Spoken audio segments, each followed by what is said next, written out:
Herkese merhaba. Nefis Yemek Dünyası'na hoş geldiniz. Bugün sizlere tam kıvamında tam ölçülü şeftali reçeli tarifini paylaşıyorum. Önemli detayları var. Videoyu sonuna kadar izlemenizi önemli tavsiye ederek sizleri daha fazla bekletmeden hemen tarifimi hazırlamaya başlıyorum. Tarifimde toplamda 1,5 kilogram şeftali kullandım. Miktarını fazlalaştırıp azaltabilirsiniz. Şeftalileri çok iyi bir şekilde yıkadıktan sonra soyma işlemine başlıyorum. Bu arada henüz kanalıma abone değilseniz kanalıma abone olarak ve videolarımı sonuna kadar izleyerek bana destek verebilirsiniz. Birbirinden güzel tarifler için zil sesini açık bırakmayı lütfen unutmayın. Bu tarifte şeftalilerin kabuklarını da kullanacağım. O yüzden şeftalilerin kabuklarını ve çekirdeklerini atmayalım. Bu konuyla ilgili bir bilginiz, bir tecrübeniz varsa yorumlar kısmında benimle paylaşırsanız çok sevinirim. Buraya kadar gelen sevgili takipçilerimden her zaman olduğu gibi yorumlar kısmına herhangi bir çiçek, böcek ya da emoji olabilir bırakırsanız çok mutlu olurum. Reçel yaparken şeftalilerin bir tık olgunlaşmamış olanlarından seçerseniz çok daha güzel olacaktır. Fakat benim şeftalilerim biraz olgunlaşmış durumda. Bu yüzden çok fazla kaynatmamaya özen göstereceğim. Çok fazla dağılmamasını sağlayacağım. Sizlerin de bildiği püf noktaları varsa yorumlar kısmında paylaşırsanız bilgilerimizi paylaşmış oluruz.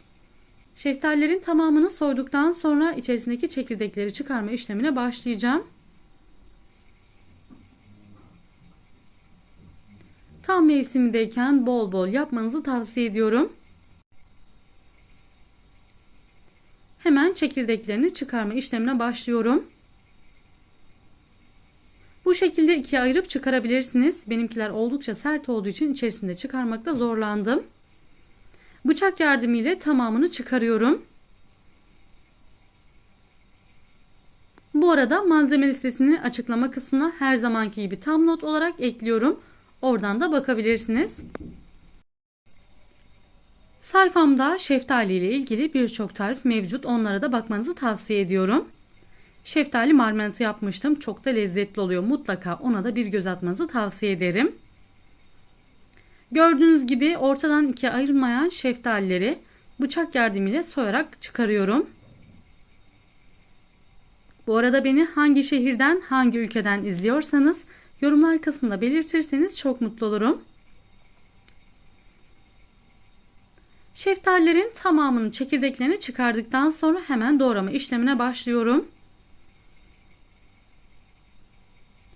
Ne çok büyük ne de çok küçük olacak şekilde doğramaya özen gösterelim. Gördüğünüz gibi kabuklarını ve çekirdeklerini ayıkladım. Seri bir şekilde doğrama işlemine başlıyorum. Bu büyüklük bizim için yeterli olacaktır. Şeftaliler bir tık sert ise daha küçük doğramanızı tavsiye ediyorum. Olgunlaşmış şeftaliden yapıyorsanız bir tık büyük boy şeklinde bırakmanızı tavsiye ederim. Yetkin şeftali çok daha çabuk eriyecektir. Bu yüzden hafif iri olarak bırakırsak daha lezzetli olur. Elimden geldiği kadar püf noktalarını sizlerle paylaşıyorum. Fakat aklınıza takılan herhangi bir soru işareti olursa yorumlar kısmına yazarsanız en kısa sürede sizlere dönmüş olacağım.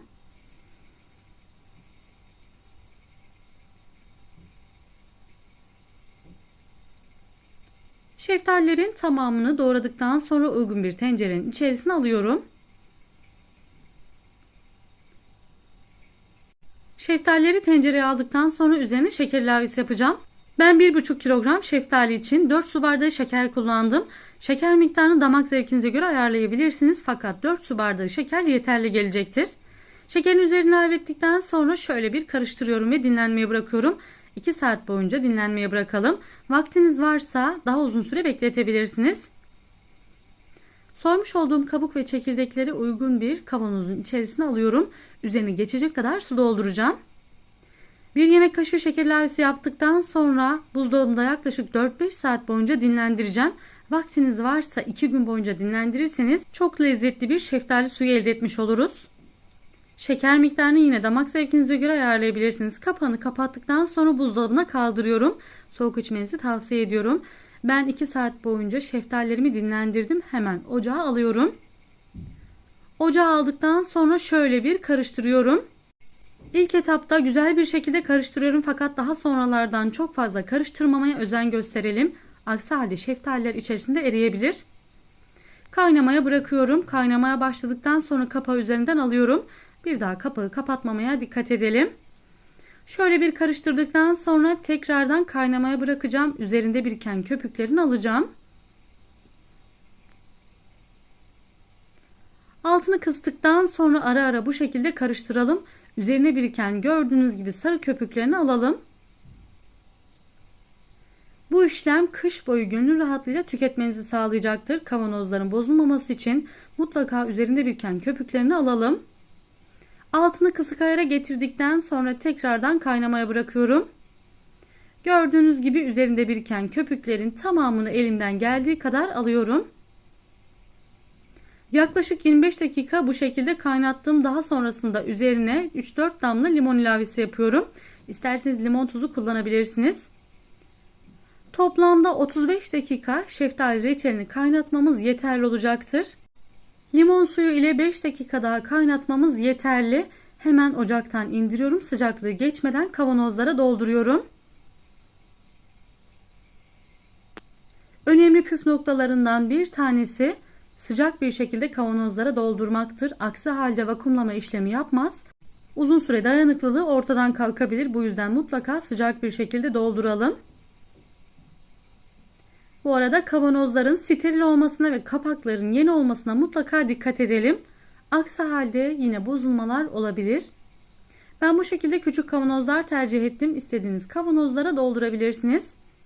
Sıcaklığı geçmeden seri bir şekilde kapaklarını sıkı bir şekilde kapatıyorum. Kalan şeftalinin de soğumasını bekledim. Hemen sizlere kavanozdaki halini şöyle göstermek istiyorum. Tam kıvamında harika bir reçel tarifi oldu. Sizlere şimdi de yakından kıvamını, dokusunu göstermek istiyorum. Gördüğünüz gibi gerçekten nefis oldu.